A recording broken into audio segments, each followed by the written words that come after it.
ஒரு வழியாக 5000 ரூபா கொடுத்து தௌசண்ட் மேட்ரிமோனியில் பதிவு பண்ணதுக்கு ஒரு பொண்ணு கிடச்சிருக்கு. ஆமாம், கோவிந்தங்கிட்ட பேசி அட்ரஸும் ஃபோன் நம்பரும் வாங்க வேண்டியது தான். ஹலோ, நான் கல்யாணம் பேசுகிறேன். என்னது கல்யாணமா? கல்யாணம் எப்படி பேசும்? ஏப்பா, நான் உங்ககிட்ட ரெஜிஸ்டர் பண்ணலப்பா, அந்த கல்யாணம் பேசுகிறேன். ஓ, அந்த கல்யாணமா? என்ன விஷயம்? பொண்ணு பார்த்துட்டேன்பா. வெளியூரா உள்ளூரா? ஏப்பா, உன் வெப்சைட்டில் தான்ப்பா. இவ்வளோ சீக்கிரமாக பொண்ணு கிடைக்கணும் நான் எதிர்பார்க்கவே இல்லை. ஆஹா, இவனே பொறாமப்படுறான் ஐயா.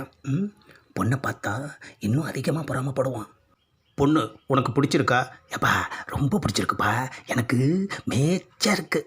சரி, அந்த ஐடி நம்பர் அனுப்பு, நான் பொண்ணு வீட்டில் பேசிவிட்டு உனக்கு காண்டாக்ட் நம்பர் தர்றேன். A few moments later. ஆஹா, உடனே ஃபோன் வருது. பொண்ணோட பேரண்ட்ஸ் கிட்ட பேசினேன், உன்னோட டீட்டெயிலெலாம் பார்த்துட்டு ஓகே சொல்லிட்டாங்க. அப்பா, ஏப்பா, பொண்ணை நேரில் பார்க்கணும்பா. அட்ரஸும் ஃபோன் நம்பரும் அனுப்புகிறேன், நாளைக்கு காலையில் போய் பாரு. அப்பாடா, ஒரு வழியா பொண்ணு பிரச்சனை முடிஞ்சிச்சு. சட்டுப்புட்டும் பொண்ணை பார்த்தோமா, கல்யாணத்தை முடிச்சோமா, லைஃப்பில் செட்டில் ஆனமான்னு இருக்கணும். The next day. அப்பாடா, பொண்ணு வீட்டை கண்டுபிடிச்சி வந்தாச்சு. காலிங் பெல் அடிப்போம். யார் நீங்கள்? என் பேர் கல்யாணம். என்னது, பேரை சொன்னது மேலே இருந்து கீழே வரைக்கும் பார்க்குறாரு. உள்ளே வாங்க. அப்பாடா, உள்ளே வந்து உக்காந்தாச்சு. கற்பகம், நீ போய் காப்பி கொண்டுட்டு வா. ஏங்க, காப்பியை பொண்ணு கையில் தானே கொடுத்து அனுப்புவாங்க. இவங்களும் பொண்ணு தான். என்னது, இவங்களும் பொண்ணு தானா? ஏப்பா, அவங்களும் லேடிஸ் தான் சொன்னேன். அப்பாடா, காப்பி வந்துருச்சு. கொடுங்க கொடுங்க கொடுங்க. நான் பொண்ணை பார்க்கணுன்னு சொன்னேன், என்னாச்சு? 2 பேருமே சைலண்ட்டாக இருக்கீங்க.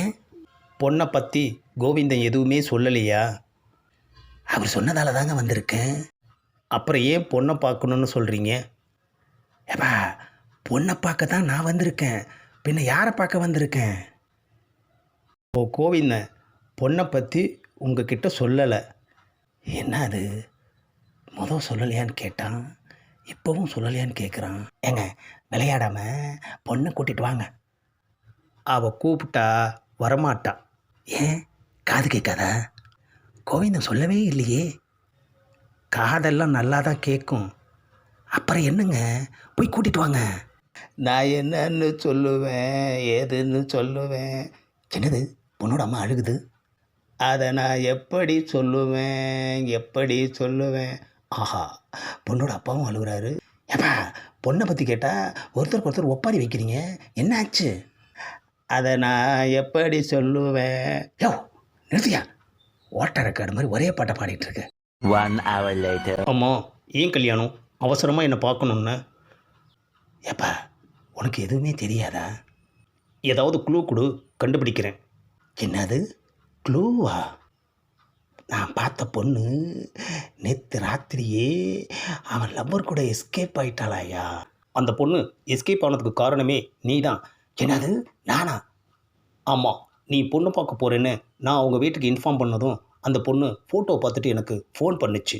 1 மாதம் கழித்து தான் என் லவ்வர் கூட ஓடலான்னு இருந்தேன். ஆனால் இந்த ஃபோட்டோ பார்த்ததும் இன்றைக்கி நைட்டே நான் என் லவ்வர் கூட கிளம்பிடுறேன்னு சொல்லிட்டு கிளம்பிட்டாங்க. பார்க்கட்டுமேன்னு சொல்லி ஃபோட்டோ கொடுத்தது தப்பாக போயிடுச்சு ஐயா. இந்த காமெடியை லைக் பண்ணுங்கள், கண்ணா பையனானு ஷேர் பண்ணுங்கள், மறக்காமல் சப்ஸ்கிரைப் பண்ணுங்கள்.